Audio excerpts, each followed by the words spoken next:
తత్వ జ్ఞాన ఉపదేశం.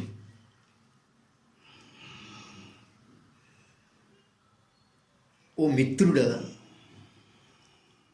శ్రద్ధను కలిగి ఉండు, శ్రద్ధను కలిగి ఉండు, శ్రద్ధను కలిగి ఉండు. మామూలుగా నమ్మకం ఏర్పరచుకో అంటారు కదా, దైవాన్ని కూడా నమ్మటం ఒకెత్తు, దైవాన్ని అర్థం చేసుకోవడం ఒకెత్తు. దైవాన్ని అందరూ నమ్ముతారు. ఎలాగంటే, ఏమంటే మా ఇంట్లో కష్టం వచ్చింది, ఈ కష్టం తొలగిపోతే నీకు ఫలానా మొక్కుపొడి చెల్లిస్తాను అని మొక్కున్నాను, నాకు ఆ కష్టం తొలగిపోయింది కాబట్టి ఆయన మీద నాకు నమ్మకం ఉంది అని నమ్మకం ఉంచుతారు చాలామంది.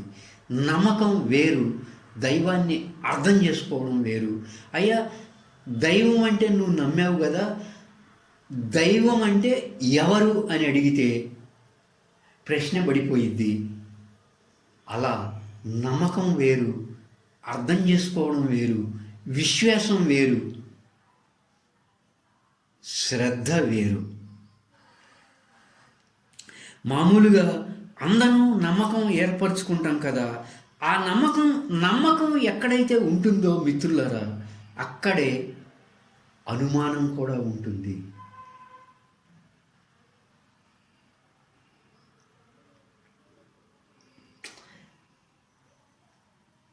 నమ్మకం ఎక్కడైతే ఉంటుందో ఆ నమ్మకంతో పాటు ఎవరికైనా అనుమానం కూడా ఉంటుంది. ఈ నమ్మకము అనుమానము అనేవి రెండు కళ్ళ లాంటివి. ఏమండి, శ్రద్ధ అనేది విశ్వాసం. గురువు చెప్పిన ఉపదేశం మీద ఎంత విశ్వాసం ఉందో దాన్ని యథాతథంగా తీసుకొని పాటించాలి అన్న విశ్వాసం ఉంటుంది. దాన్ని శ్రద్ధ అంటారు. కఠోపనిషత్తులో నచికేతుడు అటువంటి బ్రహ్మాండమైనటువంటి శ్రద్ధతో ఉంటాడు, అటువంటి బ్రహ్మాండమైనటువంటి విశ్వాసంతో ఉంటాడు. అందుకే యమధర్మరాజు గారు నచికేతుడికి ఆత్మబోధ అంతా కూడా బోధించేస్తారు. అతనికి ఎక్కడ కూడా తొనకడు బెసకడు ఆ విశ్వాసం మీద నుంచి. ఆ మూడవ వరం ఏదైతే ఆత్మతత్వాన్ని కోరుకుంటాడో దాని నుంచి ఎక్కడ కూడా నచికేతుడు ఎక్కడ కూడా కట్టు తప్పడు. అప్పుడు యమధర్మరాజు, అయ్యా, శిష్యుడికి ఉండాల్సిన అర్హత ఇది, నువ్వు 100కి 100 మార్కులు సంపాదించావని యమధర్మరాజు గారు నచికేతుడికి ఆత్మబోధ అంతా కూడా బోధించేస్తాడు. అందుకని ఏ మోహాన్ని ఏర్పరచుకోకూడదు తత్వజ్ఞాన ఉపదేశంలో. అంటే నువ్వు వేటితోనూ వ్యామోహం చెందవద్దు, బాహ్య ప్రపంచ వస్తు విషయాలతో వ్యామోహం చెందవద్దు, దేహంతో వ్యామోహం చెందవద్దు, మనసు ఆలోచనలతో మోహంలో పడవద్దు. ఒక శ్రద్ధ విశ్వాసాన్ని ఉంచుకో, దీని మీద ఒక శ్రద్ధ విశ్వాసాన్ని ఉంచుకుని నువ్వెవరో తెలుసుకో. నువ్వెవరు అంటే నువ్వు ఒక సచ్చిదానంద స్వరూపానివి, నువ్వు ఒక బుద్ధ స్వరూపానివి. ప్రకృతి అంటే అష్ట ప్రకృతి, అంటే భూమి, నీరు, అగ్ని, గాలి, ఆకాశము, అహంకారతత్వము, మహత్తత్వము, అవ్యక్తతత్వము, ఈ 8టిని అష్ట ప్రకృతి అంటారు సమిష్టిగా. అదే అష్ట ప్రకృతిని సమిష్టిగా శ్రోత్ర అంటే చెవి, చర్మము, నేత్రము, నాలుక, ముక్కు, మనసు, బుద్ధి, అహంకారములు, వీటిని వ్యష్టిగా అష్ట ప్రకృతులు అంటారు.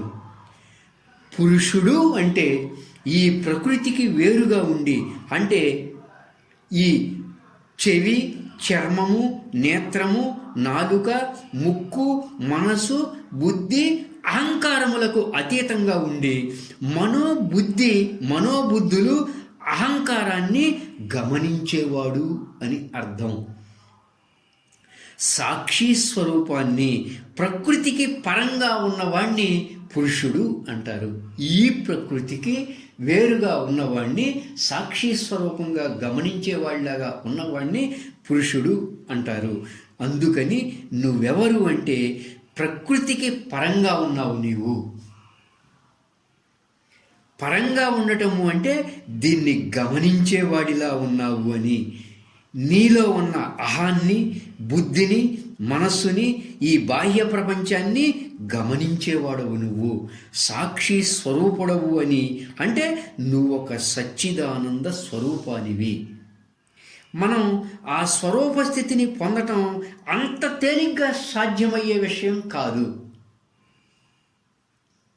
మనం విన్నప్పుడు చాలా బాగుంటుంది, అబ్బో బ్రహ్మాండంగా చెప్పారా అన్నట్లుగా ఉంటుంది. కానీ ఆ స్థితి పొందటం అనేది అంత తేలిగ్గా సాధ్యమయ్యేది కాదు. అందుకని ఏం చెబుతారయ్యా అంటే ఆ స్థితి అంత తేలిగ్గా సాధ్యమయ్యే విషయం కాదు. అందుకని తత్వ జ్ఞాన దర్శనంలో ఏం చెబుతున్నారయ్యా అంటే గురువుగారు, ఓ మిత్రమా, ఉదయాన్నే లేచి సూర్యుణ్ణి చూడు. సూర్య నమస్కారం ఎందుకు చెబుతారు అంటే ఉదయాన్నే లేచి సూర్యుడిని చూస్తే మనం ఏ నారాయణ స్థితినైతే, ఏ జీవన్ముక్త స్థితినైతే, ఏ సమస్థితినైతే, ఏ నిత్య ధ్యాన స్థితినైతే పొందాలి అనుకుంటామో అది మనకి ఆ సూర్యునిలో ప్రత్యక్షంగా కనబడుతుంది.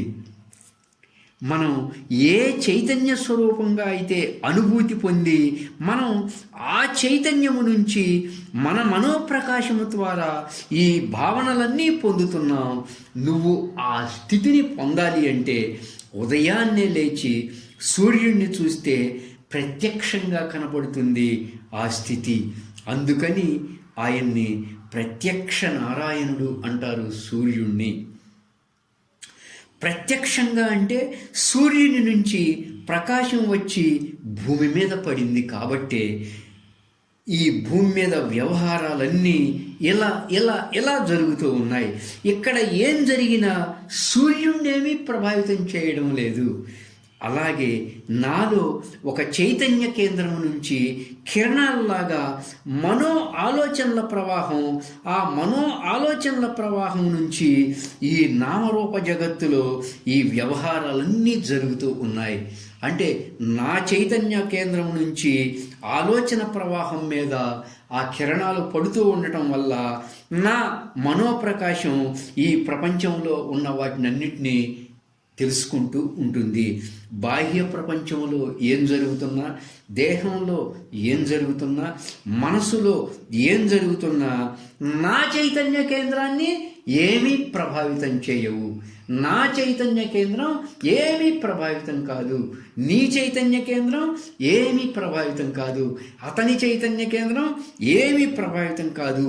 ఆమె చైతన్య కేంద్రం ఏమీ ప్రభావితం కాదు. ఎప్పుడూ బాహ్య ప్రపంచంలో కానీ మనోదేహాల్లో కానీ ఏమి జరుగుతున్నా కూడా మనకి సూర్యుడిని చూడగానే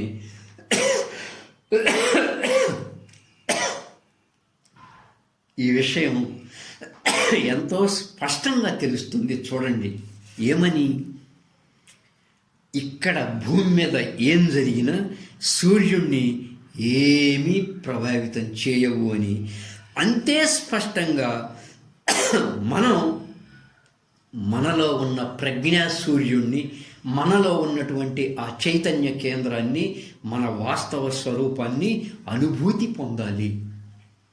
అందుకని ఇది మనకి ఆ స్థితిని పొందటం ఇంకా ఎంతో సాధన చెయ్యాలి. కాబట్టి మనం ఈ స్థితిని పొందాలంటే సాధ్యమయ్యే పని కాదని మనం నేర్చుకున్నాం.